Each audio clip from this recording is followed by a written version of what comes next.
In this video, we're going to take a look at the process of dilution. So dilution means to take a standard solution. So a standard solution is a solution of known concentration.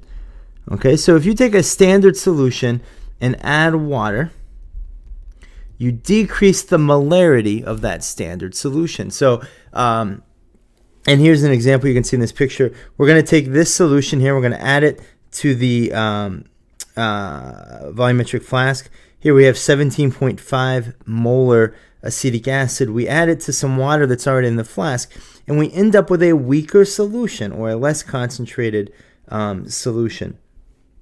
And we'll learn the math at how to figure out how to do a dilution here. It's very simple, but something that's pretty straightforward. So, all right, so here we have a problem. It says, what volume of 16 molar sulfuric acid must be used to prepare 1.5 liters of a 0.1 molar sulfuric acid solution?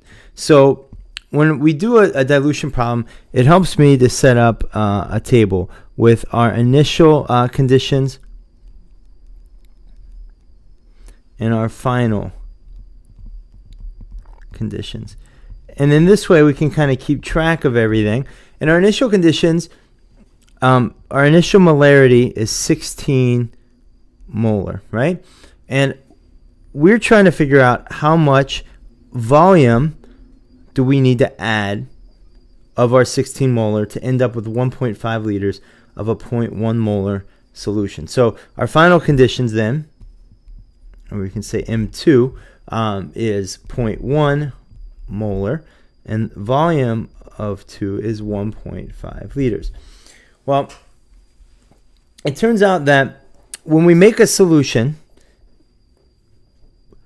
and dilute it, the number of moles doesn't change, the moles of solute. So what that means is, if we look at this side here, if we take the molarity times the volume, we will get the total number of moles present at the end. And that has to be equal to the number of moles present at the beginning, because we're not adding any more solute. We're just adding extra solvent to decrease the concentration. So a dilution always takes the concentration from high to low. Remember that. You can't dilute something and make it more concentrated. So since we're only adding solvent, we're not adding any solute, the moles have to be equal. If the moles are equal, so moles before, so we'll say moles initial and moles final have to be equal, then it's also true that the initial molarity times the volume equals the molarity times the volume afterwards, and this is known as the molarity, or the dilution equation. So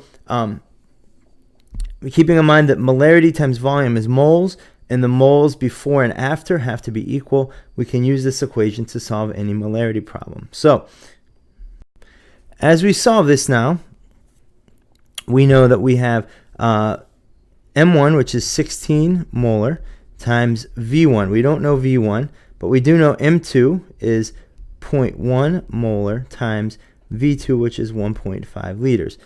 And so in this way, we can solve for V1. When we solve for V1,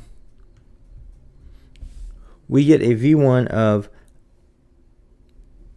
9.4 times 10 to the negative third liters, or 9.4 milliliters. So what this means is we would need 9.4 milliliters of 16 molar sulfuric acid. We would add that. So if we were making this solution, we would add the 9.4 milliliters of acid to our volumetric flask, and then we would fill it up to the line with distilled water. And in that way, we would have made a dilution and prepared 1.5 liters of our 0.1 molar sulfuric acid solution. So that is how you do a dilution. If you have any questions, email me. And as always, copper tomorrow.